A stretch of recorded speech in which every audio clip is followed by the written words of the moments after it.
Sports Card Nation, the hobby is the people. Weekly news and interviews, it's your number one source. Sports Card Nation, the hobby is the people. Sports Card Nation. Welcome to another stocked and loaded episode of the Sports Card Nation podcast, the show that brings you all the important hobby news, discussions, debates, opinions, info, and interviews with key hobby and sports dignitaries. Also, if you're good, you know we are going to give away something. Now, here's the guy that wanted the cards more than the gum.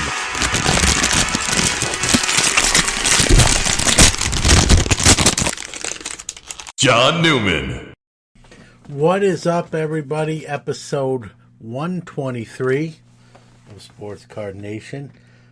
Busy week this week. NFTs headlining most of the news of the week. I'll give you sort of my 2 cents on that. Although if you listen to the show, I think you probably know already. But huge part of what's going on in the hobby. I'm just have an old school approach to it. Great guest this week. Happy to have him on. Dan Patell from Stand Up Displays. They make some great card stands, and he's got a couple new products coming out, including a collaboration with Show Your Slabs that he's going to unveil the curtain on a little bit. You'll hear him talk about it. Speaking of Show Your Slabs, Corey from Show Your Slabs, he'll be on the next week's show. So back-to-back, Stand Up Displays, Show Your Slabs. These guys have created products that are perfect for the hobby. Dan with his slabs, with his stands, Corey with his slab displays that go on the wall, and they're collaborating. They're doing a mashup, and so great things. And if you definitely check these products out. I'm having them on because I use the products, love the products, and definitely want to get the word out there, although they're both doing fine without me mentioning them. But just the same, I try to bring you hobby stuff that is useful, whether that's products, whether that's information, or what have you, or news. So, again, this week, Dan Patell from Stand Up Displays. Next week, Corey from Show Your Slabs. But hobbies changing by the day. It always seems to be a big news story each day, whether it be grading or NFTs or buyouts or investment seed money. It's an exciting time to be in the hobby. It's hard to keep up, honestly. I always used to say you could, the hobby used to be you could go in a coma for 2 years and wake up and not miss a beat. You can't do that anymore. You can't even do that for a day. So it's a great fun time, especially if you like not knowing what's next. And I'm sure having fun with it. So with that being said, let's enough with the intro. Let's get this thing going. And here we go.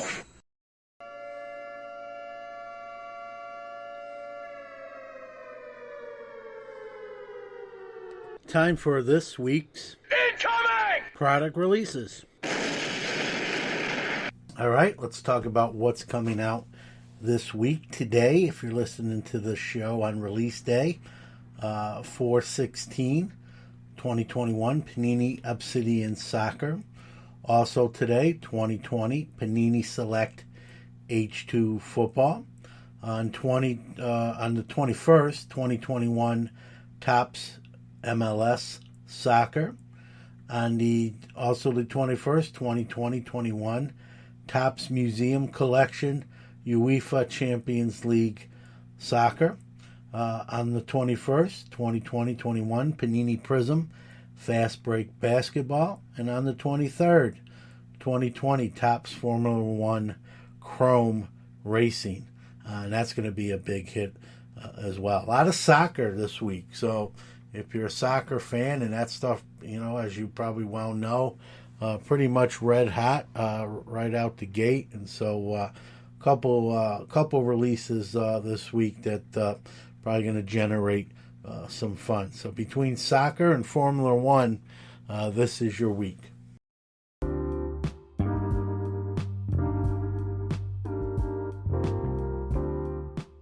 Sports Card Nation Podcast is your weekly hobby and sports podcast. Now on tons of platforms including Apple Podcasts, Google Podcasts, iHeartRadio, Spotify, Stitcher, and many more.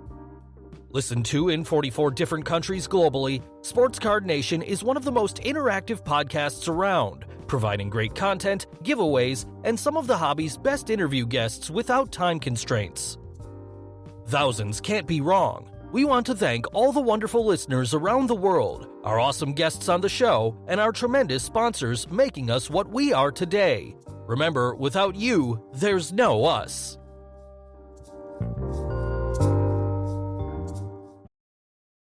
It's time for the Hobby What's Up, where we go around the hobby world and tell you all the latest news and breaking stories from the hobby we love.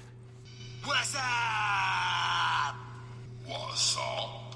What's up? What's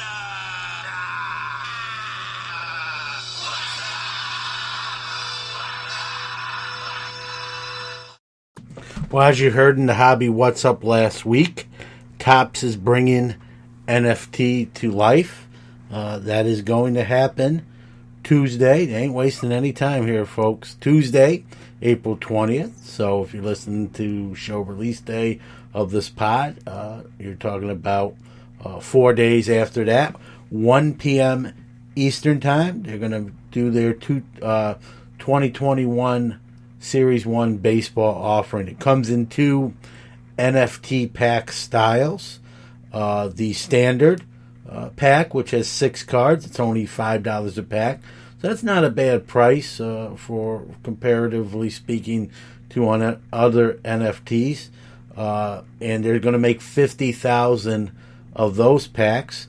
And then there's the premium pack, 45 cards or NFT cards in that pack at $100 a pack. There's going to be 24,090 packs. In each of these products, there's going to be 10 different parallels from common to epic rare. You're standing a better chance at getting some of the rarer cards out of the more expensive premium pack, but there's a few rarities in the standard pack as well. So NFT Topps is, and this will be the first foray of many. This is going to be something they really start to do a lot more of. It's going to be interesting to see how this does, comparatively speaking, to Top Shop. Speaking of Top Shop, Shots fired! Shots fired! Dapper Labs, which runs the NBA Top Shop, their CEO, Mr. Goragazalu, probably butchered that. My apologies. Didn't do that on purpose. He's apparently a little scared of the competition. He was on Twitter. Here's the quote. This is a Twitter quote. "I'm deeply disappointed in Topps. Their product announcement with the Major League Baseball is low quality and bad for NFTs. I feel the same about every other wax project I've seen." Wax is the platform, by the way. And so shots fired for sure. Sounds like a little sour grapes that he's not going to have pretty much the corner of the market, at least in the sports field. And he's saying he's disappointed with the product. The product's not even out yet. So how do you disappointed with something that isn't released? I mean, if that isn't sour grapes, I don't know what is. So, the CEO of Dapper Labs, better get ready, man. Topps is going to be pumping these NFTs out like IV fluids at a hospital. And, you like it or not, that's the landscape. That's the space you're in now. So get ready. Like I said, you got no choice. And the bitter CEO bit is going to get a little old if that's what you're going to continue to do. So piggybacking off the Topps going public via the SPAC, via Mudrick Capital. I know a lot of people were saying, they were going to go buy the stock. By the way, it's MUDS on the NASDAQ. If you do want to be interested in the stock. And while we're talking about that, let's check in on the price of that stock. So, believe it or not, it's the high's been at $14.17 a share. It's went up slightly since the announcement. But I think if you're like me and you play the stocks and still an opportunity to get in here, it hasn't really jumped. And I think once these NFTs come out on Tuesday the 20th, I think that's where the jump's going to happen. So, I'm not a stock investor. I'm not Jim Cramer. But if this is something you're thinking about doing, I wouldn't waste too much time. I'd get in there as soon as you can and grab some of that. I think, again, for my 2 cents and my I'm not a Wall Street expert. I don't know if there is one, but I'm definitely not one. I think that stock, that the MUDS, MUDS on NASDAQ, I think that's going to jump once these NFTs go live and sell out and do all that stuff. So I know I'm going to be purchasing some of that stock, and we'll see what happens after Tuesday when, and they're going to sell out. Both the standard and the premium packs, all 74,090 of them, are going to sell out, and we'll see. I think it's going to actually do better than Top Shot, with the Topps name behind it. So again, probably a recommend grab some stock now while you still can. Another robbery of a LCS, this time in Brunswick, Maine, happened this Tuesday, early morning. Delivery driver actually noticed the card shop's front door glass all shattered and called the police. The owner was notified. He met the police there, and appears to be about $20,000 in merchandise taken. Police have reported they have some forensic evidence, including DNA. So I expect, the suspect will be apprehended. It appears to be 20 boxes, sealed boxes of packs have been what's been taken, and valued at a total of $20,000. So again, it's sad when you hear these stories, but the value of these cards is driving, these cards, these products, these wax products is driving these robberies. And you hear about graded cards being stolen. Those are traceable. Obviously, they have serial numbers on the graded slabs. But when wax boxes get taken, for a thief, it's probably a lot easier to sell those and not necessarily be traced. And so that's what, in this case, that's what the vandals took, 20 different boxes of cards. So, hopefully they solve that case soon. Maybe they can even get a good percentage of the product back to the store owner's hands. And as a former LCS owner, you hate to hear, people work hard to build their business, and someone seeing dollar signs, destroys property, breaks glass, steals stuff. It just, don't like to hear those stories.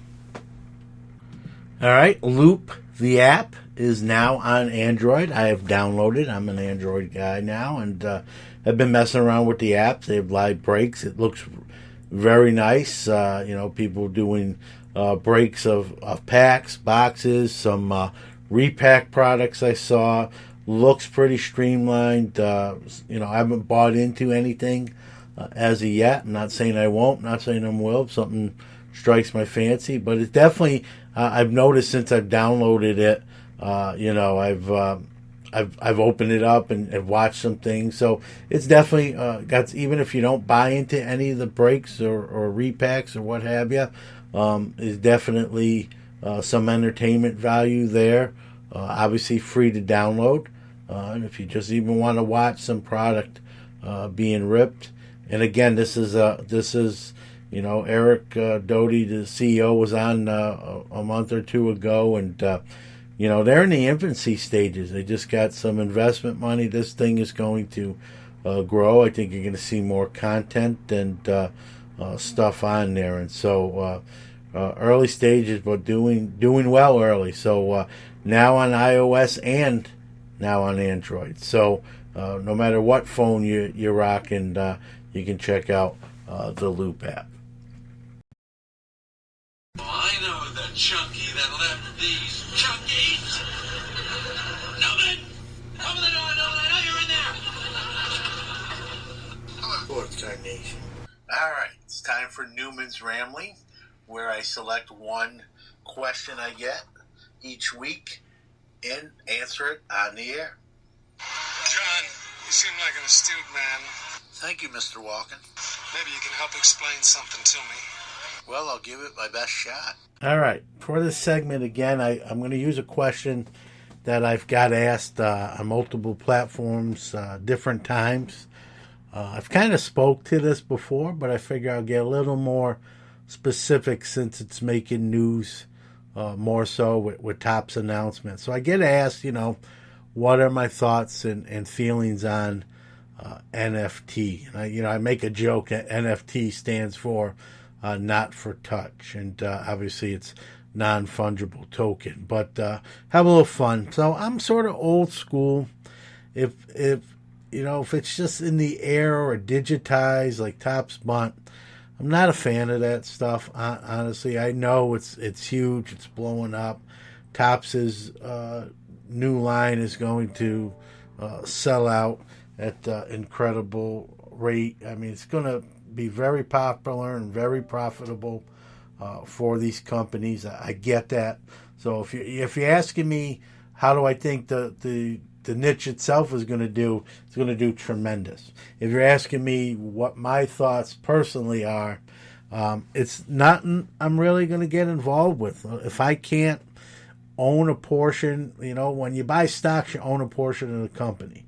It's a real company. When you buy fractional shares, while you may never actually have the item in your house or store or wherever you are, or have it in your hands per se, you do own a part of something real. But these NFTs are just, you're bidding on air in a way. And just seeing a picture on the phone, I don't know, it doesn't move my meter, is probably the nice way to say it. I get it. To those who enjoy it, Top Shot and those sort of things, knock yourself out. I'm just sort of old school to probably a fault. I probably could, if I didn't have that thought process, I probably could make even more money if I probably got more involved in. I just don't have that drive or passion or time. You can only allot so much time to so many things. And so, saying I'm going to keep it real. I'm going to keep it real. It's got to be a real item to me that is tangible. And, I'm a tangible guy. So, now some of these new NFTs, and let me say this too.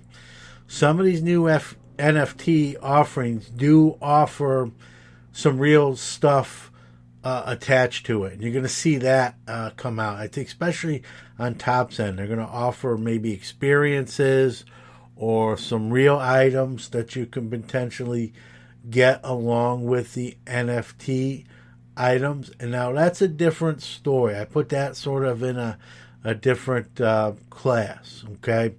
But if you're just talking true NFTs where it's a digitized item, never to be touched and feel, I'm going to stay away from it, even if it costs me money, and shame on me, I guess, in those terms. But I just I can't do it. So It's got to be a to me, it's no different than just downloading a Google image and saying it's yours, right? And that's free.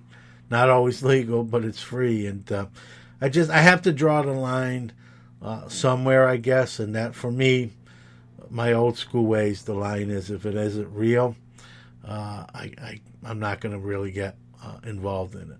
However, with that being said, it's going to be a huge and big business and a big hit. It just won't be that thanks to me. Let me tell you about Iron Sports Cards and Collectibles. They're your number one source for all your PSA submissions. They offer various service levels at the lowest prices around. They even provide the card savers your cards need to be submitted at no extra charge.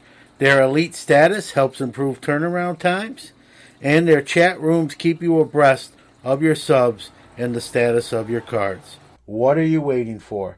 Contact Rob on Facebook on Iron Sports Card Group. That's Iron Sports Card Group on Facebook.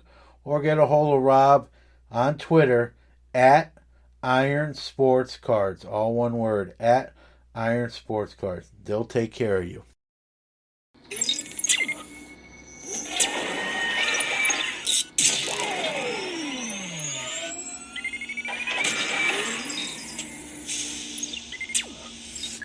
Five, four, three, two, one. Commence interview sequence. My next guest on the One of One Card Shop guest line turned a hobby into a business, a great one, if I might add. He's also from my area here in the New York area, and his company is Stand Up Displays. Mr. Dan Patell, welcome to Sports Card Nation. Hey, John, thanks for having me. I know you're originally from Elmira, but you're now in the Albany area, where obviously I'm in Syracuse. I'm originally from New York City, but now in Syracuse. So small world. Yeah. You're right in my neck of the woods now. Yeah, I grew up near Corning, which a lot of people know for Corning glass or the insulation you put in your house with the Pink Panther on it. Played a lot of hockey in Syracuse growing up too. My dad's actually originally from there. So yeah, man, small world. That's really cool. Yeah. And, if you're on social media, and we'll talk about, but, anyone that's on any sort of social media has seen your work at least once, if not numerous times. That's how I discovered stand-up displays myself. But kind of just how'd you get your hobby start? Just to get a little background there. Yeah, so like I said, growing up in Western New York, playing ice hockey, I think I started skating when I was 5. And, as a kid, I wanted hockey cards, and my neighbors collected baseball cards. So it just kind of started like every kid, watching sports and wanting to have the coolest cards of their favorite players. From there, ended up progressing in the hobby. I started collecting coins as a kid as well. Then, we go off to high school, actually met my wife when I was 15. Went to college, you lose sight of the hobby for a while, and then got back into it. I think about 5 years ago, I noticed they were putting, autographs on cards and pieces of jerseys and cards. Like, oh, that's awesome. I want to get back in on that. And actually the first box I bought was a 16-17 Upper Deck, and I pulled a Austin Matthews rookie in the very first pack. And it's been neck deep in it ever since. It's been a lot of fun. Yeah, that's a heck of a way to come back. Come back in with a bang. So used all the luck up in that first pack. Ever since then, not so great. But it's fun, as we both know, and So do you collect just hockey, or have you kind of expanded into other sports? No, we've gone into others. Actually, I'm looking at a couple of basketball boxes. That's the last frontier for me. Got a good amount of baseball cards. My wife's a big Yankees Jeter fan, so we've got a whole bunch of Jeter cards, a bunch of his rookies before they exploded in price. And then we're Giants fans, so I got a bunch of Eli's. Actually, my second son's name is Eli. Might be a slight coincidence there, but yeah, we expanded from hockey. But as you can see, I'm a big Avalanche fan. Patrick Waugh back in the day, so still primarily hockey. Yeah, I was going to ask you, being kind of a New York guy, like I'm a New York Rangers fan, being from New York City, but like but you explained it with Patrick Roy, makes Yep. sense, and legendary goalie in his own right. So I Absolutely. always love those stories too, how people favorite teams become their favorite teams. I mean, even though I'm a Rangers fan. I'm a Brooklyn Nets basketball, although basketball is the least of my favorite sports out of the big four. I'm a Mets fan. I kind of started as a Yankee fan, and then Steinbrenner ruined it a little bit for me. And then I was always a Steelers fan, and took a lot of heat growing up in the city. And the reason I just didn't, no offense to your Giants, I just wasn't a big Giants or Jets fan, and that, I'm older than you, I believe, and that was the Steel Curtain era, the Mean Joe Coke commercial, and I was in at like 5 years old. That kid in the Mean Joe commercial, Coke commercial, has a resemblance to me at the time, and I saw myself in that kid, and I just loved Mean Joe. Became my favorite player, and now I've been a huge Steeler fan since 5 years old. Growing up in New York City, I took a lot of abuse and heat for that. How do you not, John, how do you not like the Giants or Jets? That don't make any sense. And I'm like, I like the Steelers, man. And, I've stuck with them ever since, even through some lean years, even though I sort of kind of, as a 5-year-old, got in when they were winning and winning Super Bowls in the Mean Joe Green era, but I didn't jump ship through the 80s when it got ugly. But I love those stories to how someone, maybe, especially if it's a team that's not necessarily in that geographic area, what was it, and so, I gotta with ask the you, Abs. though, are they drafting a QB? Is Big Ben's reign over? Well, this has got to be, it's a great question. This has got to be his last year. Honestly, I mean, his play dropped off the last portion of last year. He's not a guy, Dan, that's known for being a gym guy and being in the gym 8 hours a day. If you know anything, not that he's in terrible shape. He does get into football shape in the off season, but he's not a workout fiend by any stretch of imagination. So Father Time catches up to all of us. I think the last 5 or 6 games, he showed that he's knocking on Ben's door and ready to come in. And so, it's got to be, as much as he's meant to the franchise, and arguably even though Branch has 4 rings, Ben's has a better number and 2 rings. I think most people would say, Ben's probably the better quarterback and probably the franchise great. The music stops for everyone, as you know, being an Eli guy. It's sad when it happens, but you got to face reality. Do I think they draft a quarterback? That's the problem with sort of being just a little too good, is your draft position's always sort of out of that range for what we would consider a franchise QB. They signed Haskins off the free agent heap. Did not work out. You're from your division there in Washington. They loved him in college. I don't know what's going on. A little work ethic issue. Some immaturity.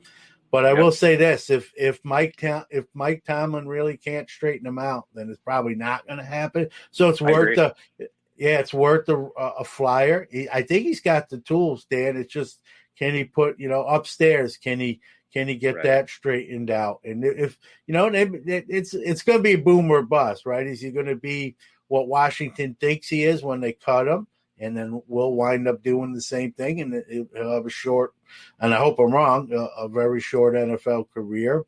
Or maybe he can put his nose to the grindstone, realize how close to not being in the league he actually is, and put in the work and effort, and maybe we hit something. I think it's going to be Haskins.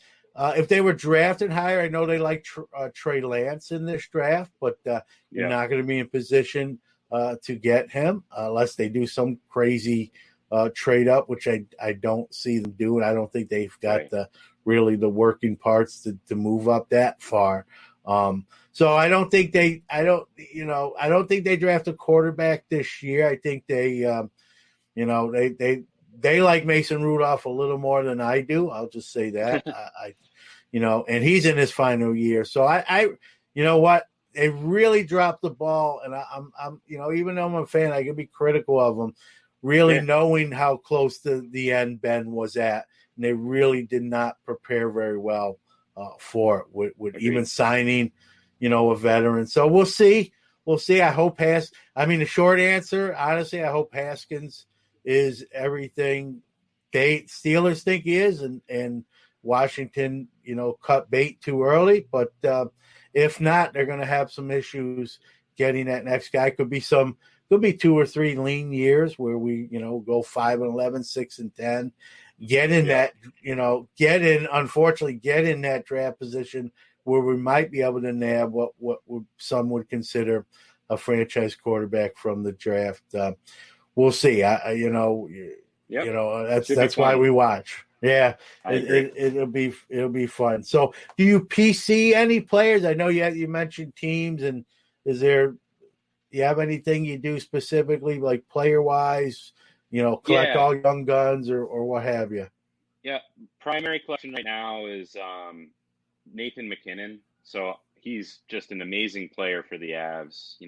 On just a bargain basement contract for the numbers he's putting up. But because of that, they're able to put a lot of really good pieces around him. Love his intensity. Love the team attitude that he has. So on the shelf behind me, I've got all of the OPG from this past set, except for all the 101s. They haven't come up on eBay yet. So if anybody watching or listening finds any of those 101s, let me know. But so him and then Patrick Waugh. Thankfully, before his rookie card just absolutely exploded in value, I was able to get a whole bunch of them. So I think I've got like 10 of them now. And like the PSA 9s are selling for $1,800 or something like that now. So, I could get a good return on my investment, but it's part of my PC, but I probably won't be adding much to it anytime soon. Yeah, I know. We'll have to talk about that a little bit later too. With just the explosion in the graded card market, crazy. Is insane. And maybe how that will where that will go, or maybe it will change. But we'll get to that. So you got 5 years ago, you kind of came back to the hobby. Typically, not too different of a story than most have. College. Right. Girls come, cards. At least now it's really cool to collect cards. Back in those days, not as cool. So, how did where did the process? How did stand-up displays come about? Kind of take us through the birth of the company. Sure. So, another hobby that I had. You talked about cool and not cool. This hobby that I had growing up back in 6th grade, we had a class on model rocketry.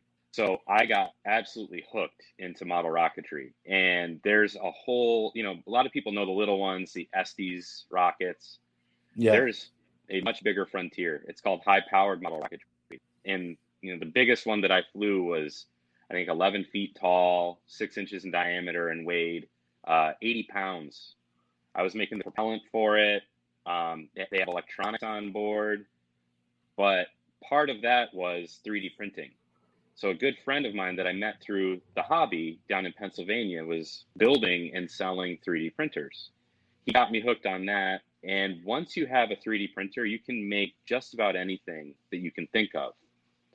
So, I went through engineering school. I learned computer-aided drafting, so CAD design. And I was making parts for rockets at the time. When I got back into the card hobby, I was like, I really want to show these off. We can put them in the safe, and we do that with the more expensive cards. But these things are art. How do we show them off in a way that's appealing? And I looked on Amazon, and what's there? There's just those clear plastic easel type things. They're not purpose built. So I said, I've got this printer. Why not make stands that fit and fit perfectly? So that's how that started. And then as we advanced, you get into multicolor printers, different designs, etc. And I think this really took off, and a lot of people will see the work because this is a great application for breakers. We're going to take a quick break to hear from one of our great sponsors, Pastime Marketplace, and the great card cases they produce. But after that, we'll be back with more with Dan. Pastime Marketplace offers a line of durable graded card cases made for collectors who want high-quality graded card storage that is virtually indestructible. Their cases are waterproof, dustproof, airtight, and designed to protect your valuable collection. Check them all out at www.pastimemarketplace.com. Protect your best with the best. And remember to save 10% off your total order. Use the promo code SCN10. That's capital S, capital C, capital N, 10 for 10% off your total order at pastimemarketplace.com. Sports Card Nation is back with stand-up displays Dan Patell. Breaking is something that we should probably talk about too, because that has just taken the hobby to a whole new level. If you have a brand, you need to find a way to get that in front of as many people as possible in as quick of a time frame as possible. You've got less than a second as people are scrolling through Facebook or Instagram to make an impact. And if your brand is right there underneath the card you want to show off, that is really going to leave a lasting impression that only takes a second to establish. No, it's true. And I think that sort of advertising too, Dan, which is free once you have the stands themselves, that pays for itself. Who knows how many times over, and that visual advertising, the visual where someone doesn't have to read a paragraph about it's just they see the logo, they see the card, and they know it's a hobby company, whether it's breaking, whether it's me with a podcast, or whatever part of the hobby, whatever niche you employ or utilize. That quick visual to me is you can't put a price on that. And like you said, we're a very visual society. We're a very visual species. We want to see, the quicker we can just gain knowledge and information with the less work. I mean, I think I know this sounds terrible. I think I'm not picking on I think all of us, we're just sort of inherently lazy. Some work harder and have different work ethics than others, but I think we're initially inherently lazy. And so the quicker we can get the information we need, I think that's what we usually go to first. And so that quick visual, like you said, I think you nailed it. I think it's important, especially in the hobby. It's just so much different things pulling everyone different directions, and so that logo hits you right away, and either going to gain someone's interest or they're going to move on to the next thing. But a cool logo helps too. But as far as getting the logo out there and the stands were now when you came up with this, did you think this was going to be a business? Did you think this was just for your cards? I just want to show off my cards, my brand. Like, where was your mindset at least initially? We kind of know it's where it is now. Was that the plan all along or not necessarily? No, I mean, the thing with a lot of what I develop is typically to solve a problem that I have. And once you've solved that problem, when you have the manufacturing capability, you might as well make 1,000 of them, right? Because you've already gone through the problem solving process. And I really wanted some, avalanche type color stands to use for cards. And so I went and I found the technology out there to do the multicolor stuff, like what you have for your stand. I started playing around with it, and look, I'm not going to underestimate this. There's hundreds and hundreds of hours of development and tweaking and playing with this stuff to get it right. And once I went through all that, I was like, let's see what kind of market there is for this. And I knew that it was going to become a business when I posted one of the stands that I had, and I got approached by, it was Coffee Breakers and Pole Kings. Mm-hmm. And they said, we really want to talk about getting these into place. They didn't even really, they use them now, but they didn't really want them as, for their videos. They wanted them to give away or sell, Yeah. because this made them completely, or this is my opinion of it, this made them rethink what merchandise is in the card industry. I mean, Yeah. I'm wearing a hat, right? A stand-up displays hat. I've been asked Yeah. about that brand one time in public, and that was by somebody that I was buying a picture for Christmas for my wife. And that's somebody that's, big visual, like you said. So he said, "Oh, I like your logo. Yeah. What is it?" But if you are giving away hats, people aren't going to notice. If you give away stands or you sell stands, people are going to notice that brand, and that's going to draw a lot of like-minded people through different channels back to you. So it just, to me, it's a perfect swag item as opposed to a shirt or a hat that's not going to have the same impact for card companies. Yeah, and let's be real, a shirt, a hat, right? What happens to them after a while? They can fade, they can break down, they get, wrinkly in the shirt's case. And a stand, unless you beat that thing up, which why would you do that, right? Should really stand at least a long time, unless you got it outside, or something like that. I mean, on a desk, on a table.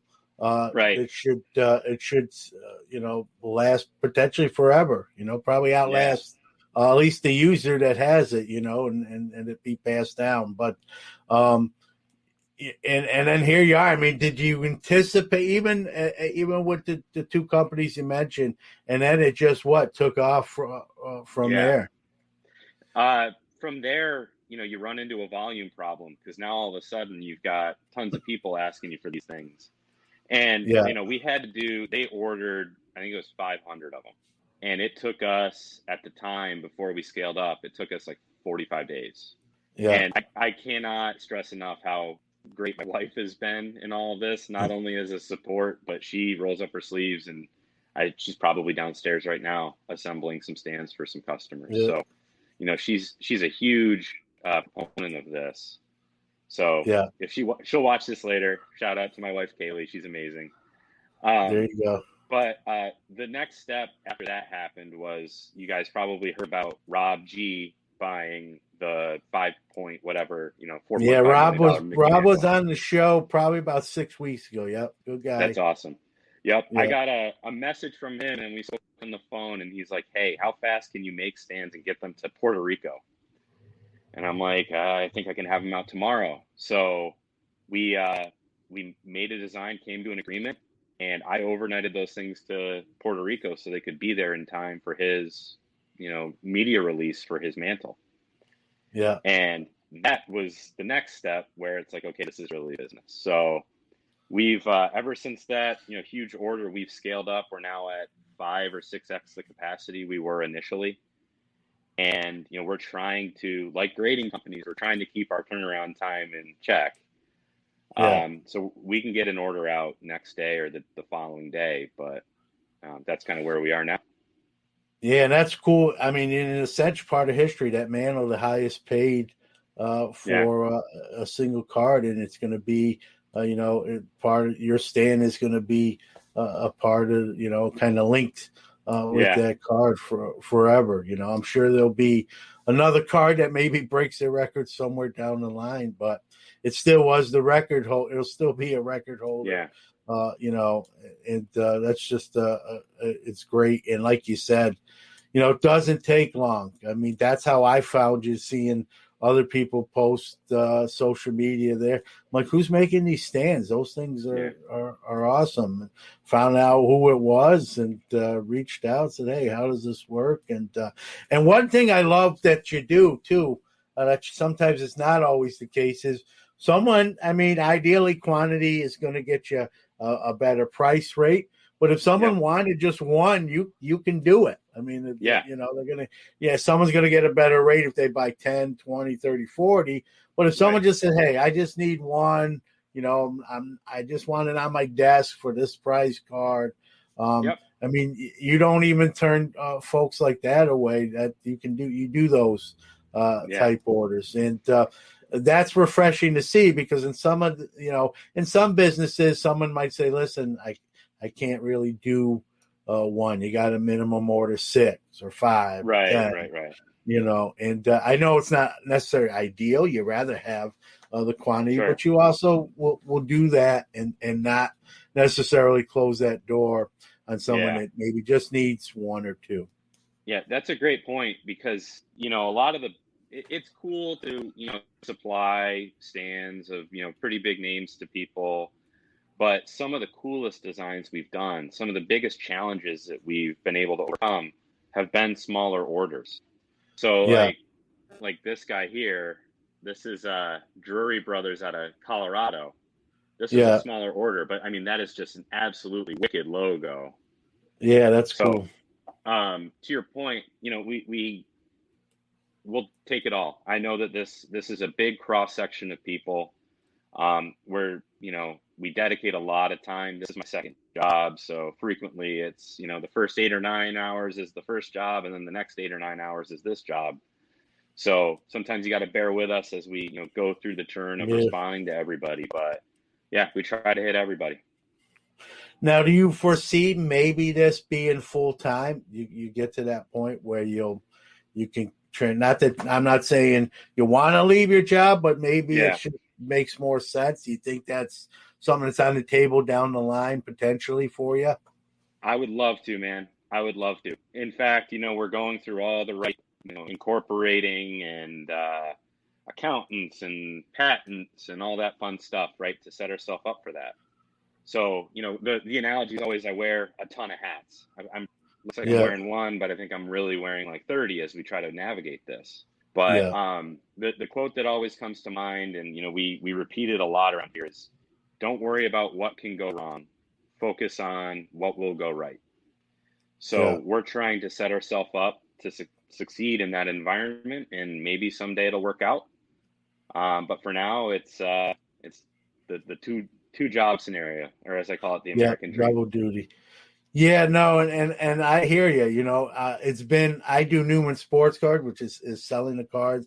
Obviously, I do the podcast, but I obviously have what people would call a 9 to 5 job, even though the hours are earlier than that. But Yep. the what they call it, and the what I've done in card sales the last 2 years as this hobby has just crescendo to a level I've never seen in 30 something years, honestly.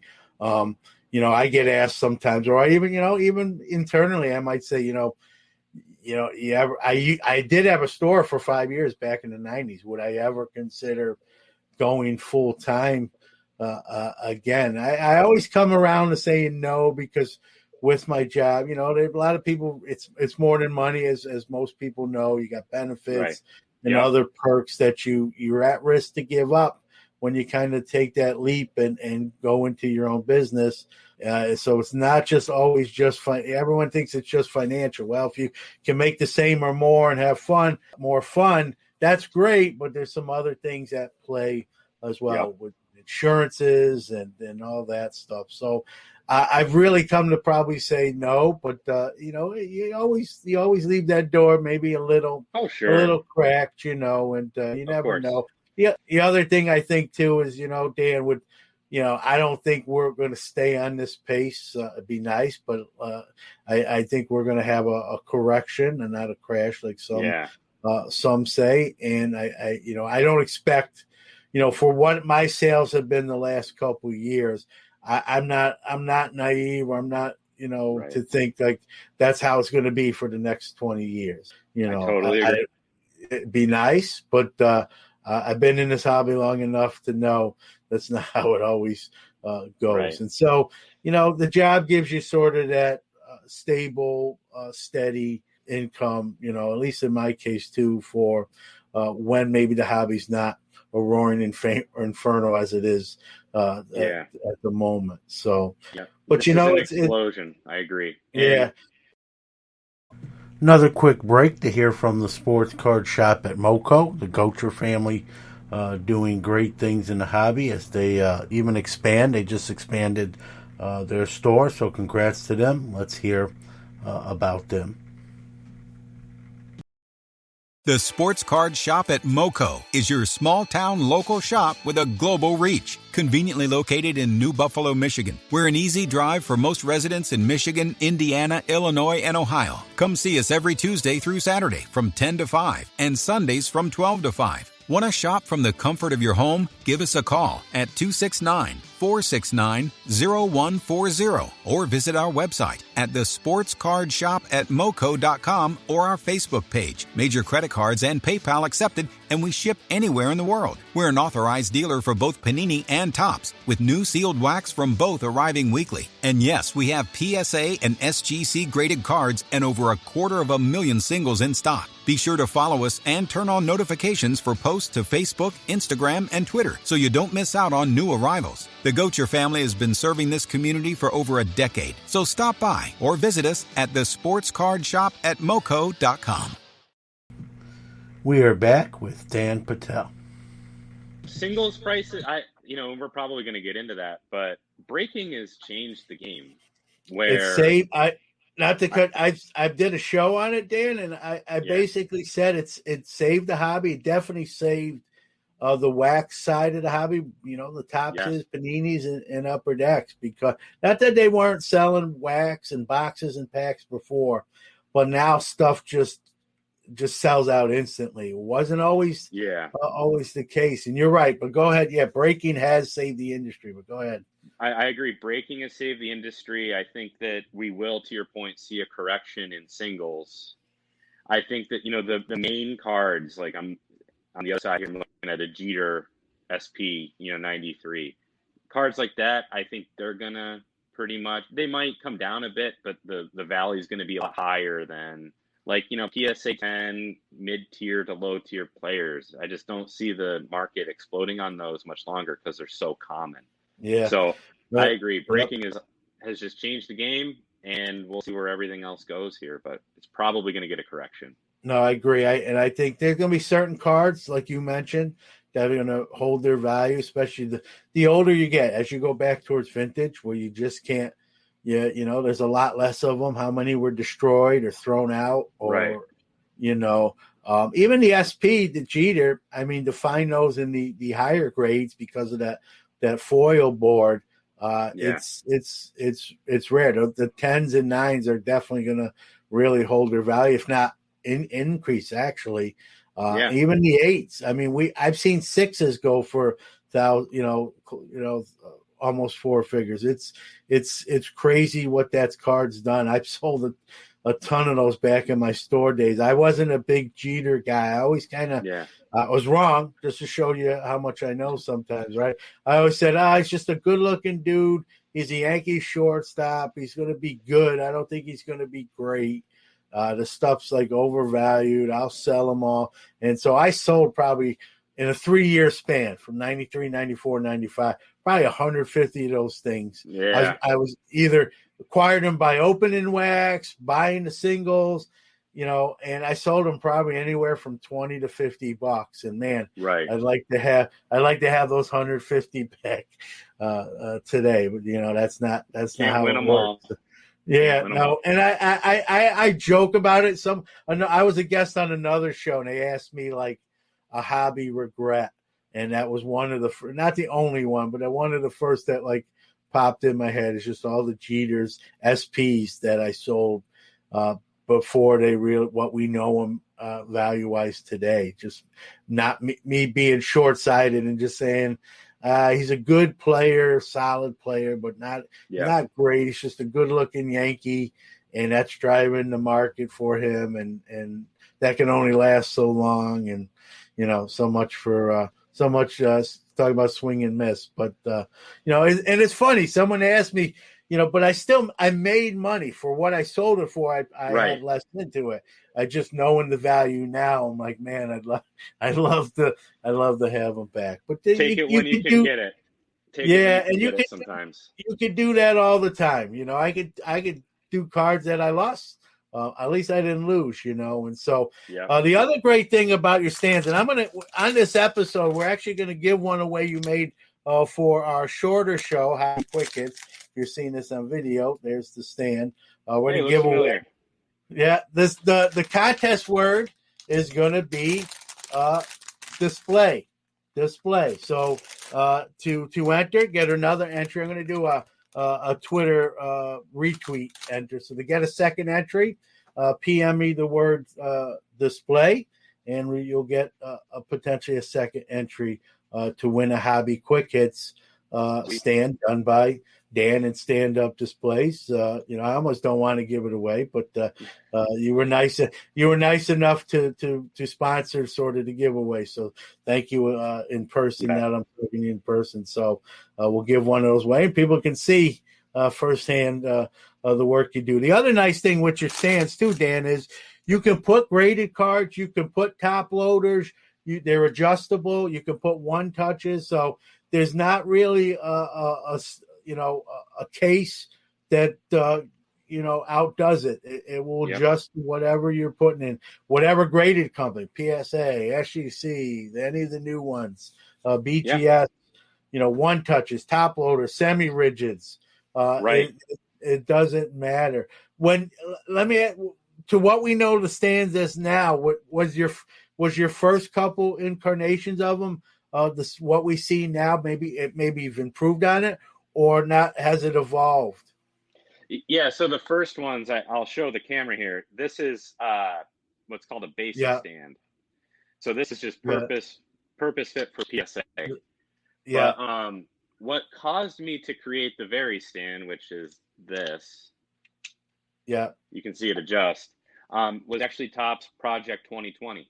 So just about everybody's got to know about that by now. But they got into a pickle when they couldn't source one touches fast enough. So they started using anything they could find. The cards themselves are 130 point, but they used 180s. They used thicker ones. They used different brands. And I couldn't design to that. I needed something adjustable. So that's how the Varistand came about that you mentioned. And the reason for that is, you could put them in the easel, but if it's a thicker case, it's going to lean at a different angle. So the Varistand will adjust to anything and display it at the right angle, whether it's a raw card all the way up to a 360 point and beyond, it'll take it. Or if you're a breaker and you just want to set it to one setting that'll take any card that you're going to pull, you just fire and forget, put it down, and then use it to stand up whatever you want. Yeah, and that's a great feature. So it serves all purposes. You don't have to buy like the holders themselves. I got to buy a one touch for 60 point. I got to buy 100 point, 130 point, 180 point. The stand's going to hold all those cards. Keep them at the right angle, like you said, where they get the full effect as they should, and it can be adjusted. You can switch. Hey, this ain't my favorite card no more. I got a new one, except it's in a different type of holder. Just adjust the stand, pop the new specimen in there, and seconds flat. And so that's the versatility is great, and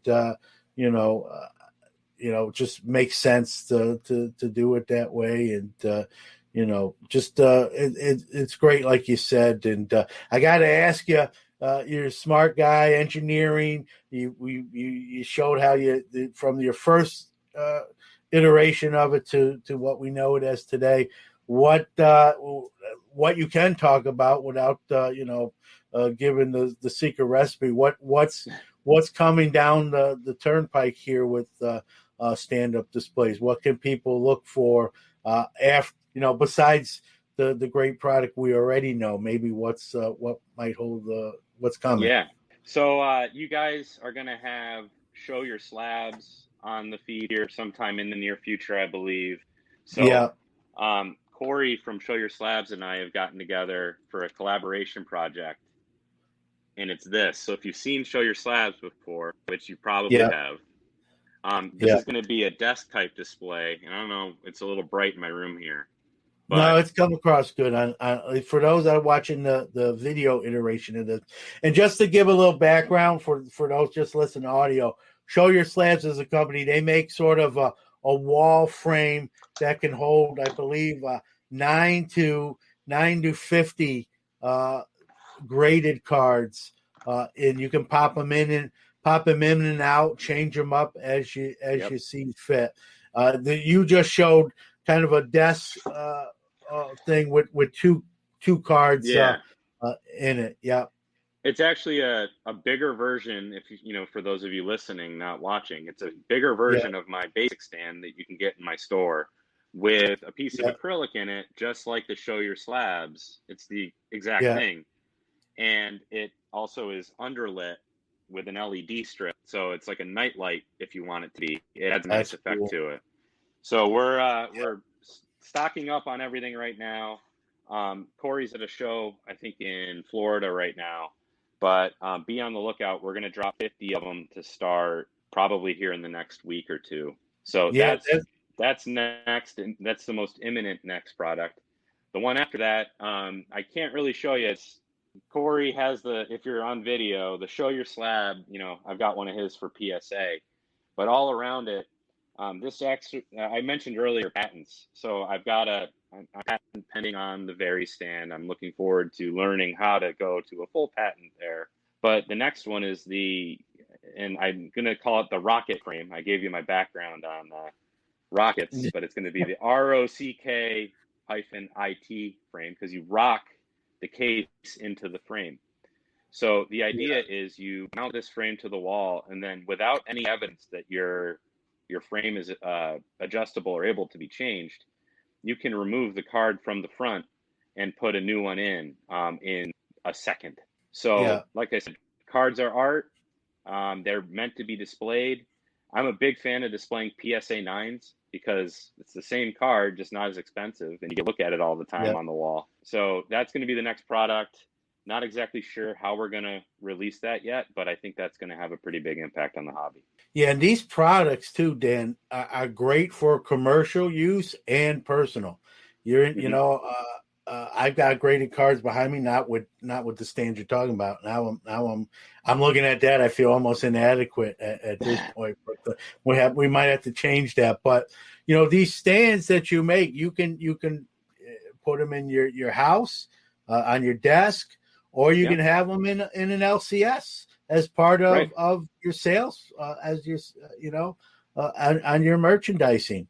You can put the cards for sale. If you're at home, they might not necessarily be for sale unless you have them on eBay or another selling platform. But even in your pre-C, but for those stores, the LCSs, you can use them to display what you have for inventory and what's available for purchase. And so again, whatever direction you're coming from, behind the counter or front of the counter, it works for all those in the hobby. And again, versatility is so key. And that's how I found out. Show your displays. He's going to be in Dallas, I believe, in May at that show, and I'm actually going down there myself for the weekend. And so I'm going to probably. Oh, you're going? Yeah, I'm going, and you're going to see Corey and I at the same table. So all right, well, I'll meet you in person in Dallas. There you go. I knew he was. I wasn't. I didn't realize you were. So that's even better. So that's awesome. It's going to be a blast. What I'll do probably, anyone that knows the podcast art on the show, whoever the guest is in the form of a baseball card. I'll probably just, if you don't mind, I'll wait till then. I'll just bring them with me and give them to you personally, have you sign one. And because I always have the guest sign one, I put it in our guest book. So you'll be the first, other than my dad. My dad was actually, I was going to say, I almost gave you, my dad was the first one to sign his in person and give it back to me. You'll be the second on just send it to PSA to get authenticated. Be like, who is this guy? Well, the way I cut those things out, they're not going to get graded very well. So that'll be cool. And hey, I'd love one, because you can't see it, but on the corner of that wall over there, I've got it's like a collaboration corner. So I've got like Keith Shore, one of the artists from the Project 2020. I got one of his prints. He wanted a bunch of my stands. He sent me a picture. I got some custom cards made by some people.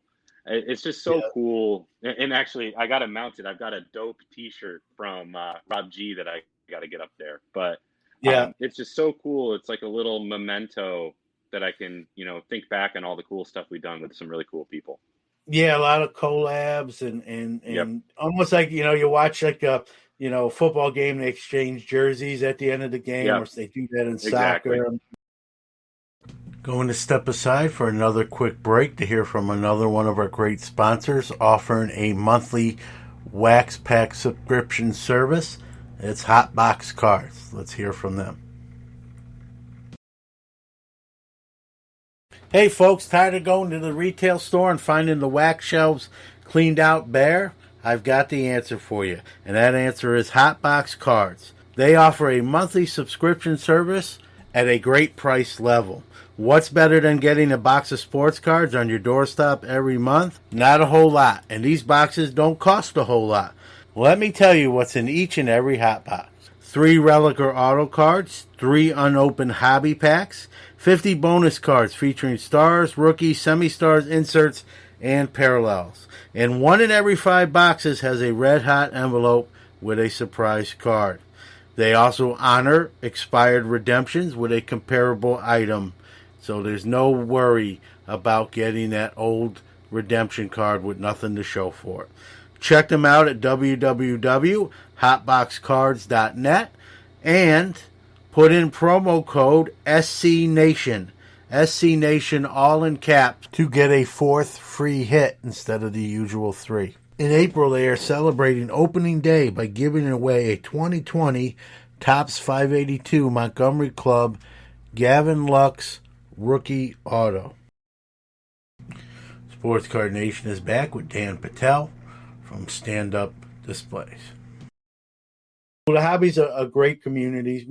We hear some of the negative stories, sometimes too much, and I know they're part of the record, and we got to talk about them, even if it's just educational to prevent it from happening to someone else. But for every bad story, there's 25 great people.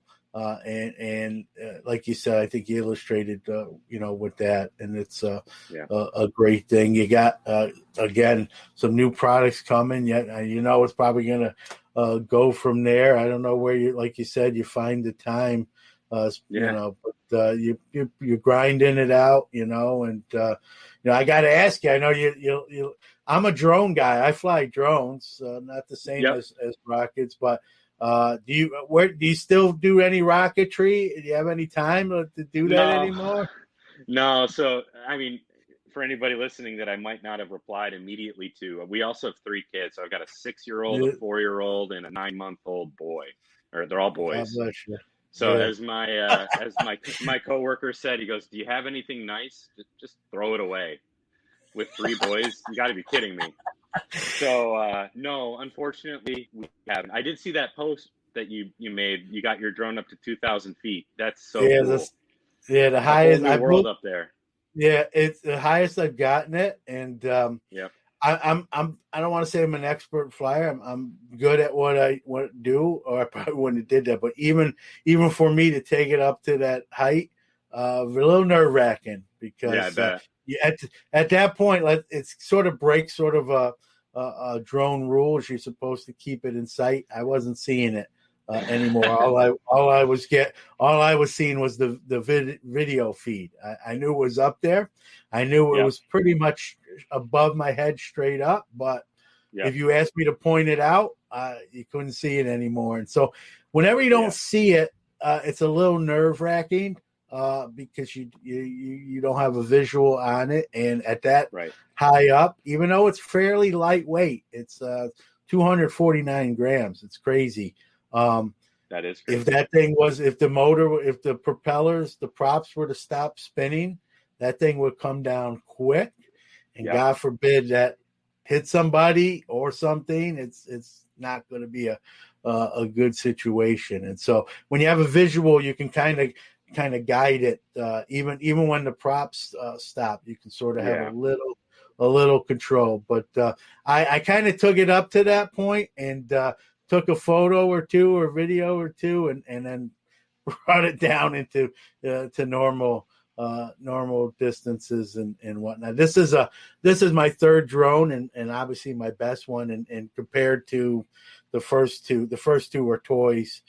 Compared to this is DJI is traditionally known as the kind of the PSA, if you will, of drone makers. They're sort of the number one, and so it was sort of going from the toy world to big boy of drones, right. And I was glad I got the experience with the first two before kind of going to the DJI. But enough with drones. People are like, "Hey, I thought this was a hobby show," but no, it's awesome. It's awesome stuff. Yeah, and I it doesn't take long. I can literally go outside with that, and in like 5 minutes have that thing airborne.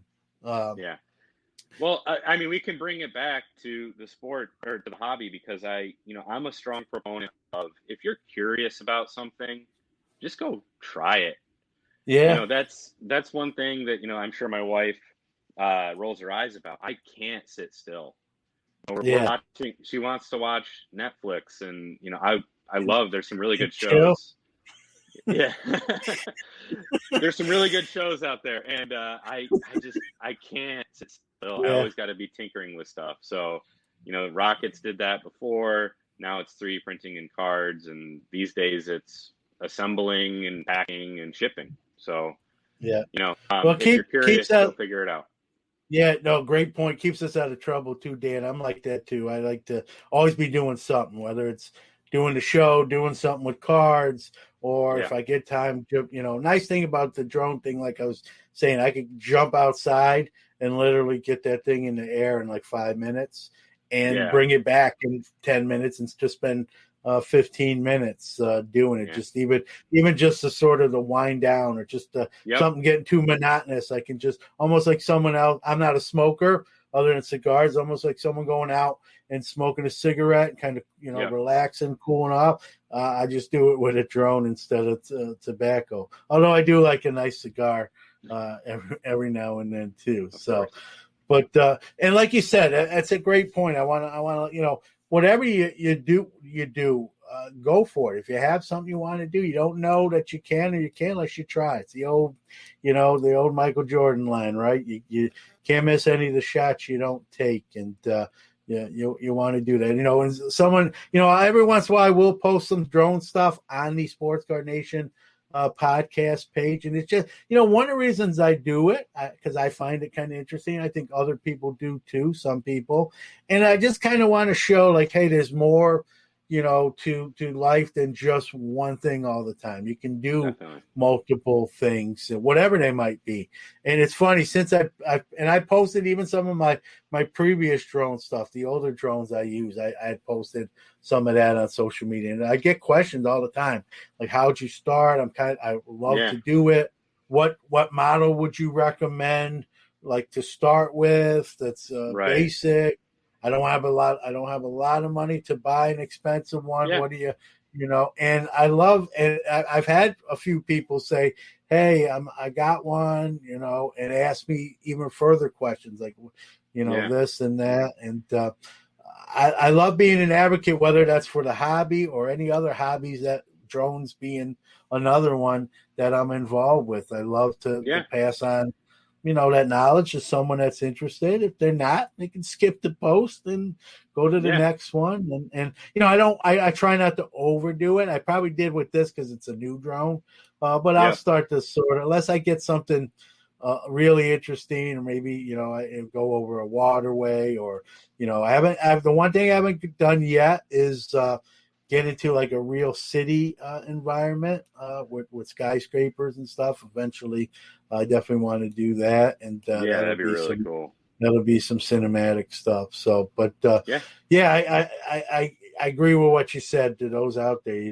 Whatever you want to do, even if it's hobby. Hey, I do want to go full time in the hobby. A lot of people have done that in the last year or two, and I think you don't know unless you take the plunge. And and even if you take the plunge and maybe it doesn't work out, hopefully that's not the case. But now and who says you can't do it again and learn from your prior, I don't even want to say mistakes, but experiences, how to do it better the next time. And, so. Well, Dan, I appreciate it, man. You're doing some awesome stuff. There's some awesome stuff coming, as you pointed out, and I'm going to see you here. So apparently, I didn't realize this till talking to you, which is just very cool. I'm gonna get to meet you in person there in Dallas. Assuming all goes well here in a little over a month. So it'll be fun. Yeah, it'll be my first show actually. With all the COVID stuff and my third son was born right in the middle of COVID. So we've been trying not to, go out and do too much. Yeah. But with vaccinations and everything, I think now's the time. So May. Yeah. I'm assuming you got the vaccine. I got mine 2 weeks ago. And, I think it's important too. You got to keep the economy going. It'll be my first time in Texas. I don't know if you've been to Texas before. I have not. So it'll be my first time in the great state of Texas, and looking forward to it. A bunch of times. So all right, I was going to say Dallas. Yeah, that's cool. Yeah, be my first time in Texas, and going to meet a lot of people I know from doing the show. Now you as well, and Corey. So it'll be fun, and I'm sure I'll be there from Friday till Sunday. It'll probably be the 3 quickest days, and it'll be back to New York and back to work. So it'll go quick, but it'll be a blast. Looking forward to it.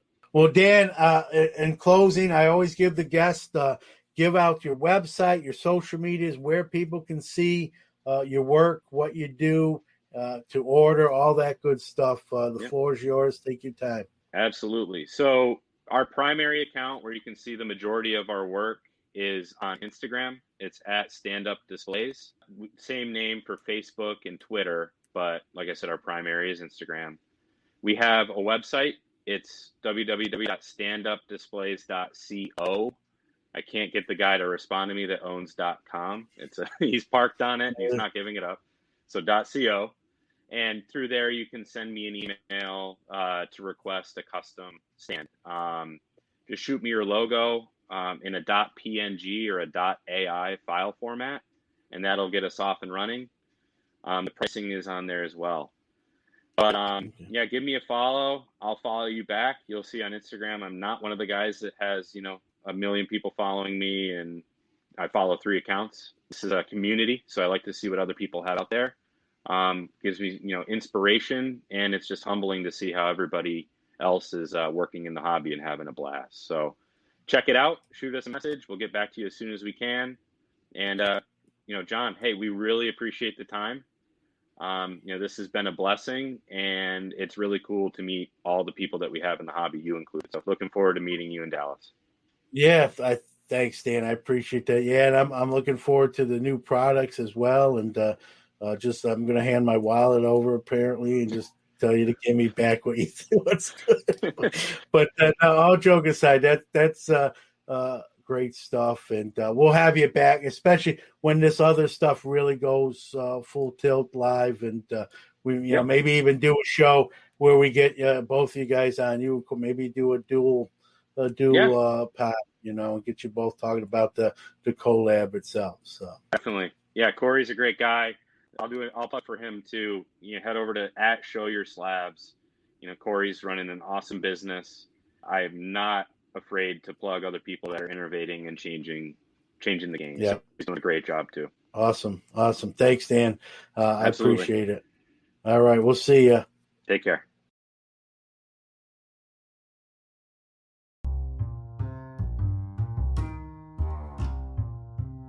One of One Card Shop offers a tremendous breaking experience, great customer service, and they're constantly pulling fire. Steve and his family take care of you like one of their own and treat you right. Anyone can break, but no one treats you like One of One. Come check them out on Instagram at one_of_one_card_shop. For all the hot breaks, get a gold mailer headed your way. It's over, Johnny. It's over! that's a wrap for episode 123. I want to thank my guest. Dan Patell from Stand Up Displays. Check out their stuff if you haven't already. They do some great work, and in this card world where you want to show off your hits and what you got, and I can't think of a better way to do it. Thank you out there for listening to the show, for downloading it. Thank you to all our sponsors who allow us to put this show together, give away some great prizes, and produce the show.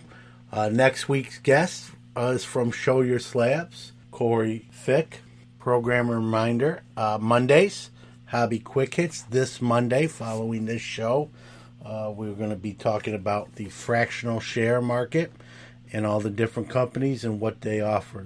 They're similar, but not exactly the same. And we're going to talk about fractional shares, what it is, where that niche is going, and the companies that are participating in it. I'll talk about my personal experiences as well with that market. So that's on Hobby Quick Hits on Monday, fractional shares.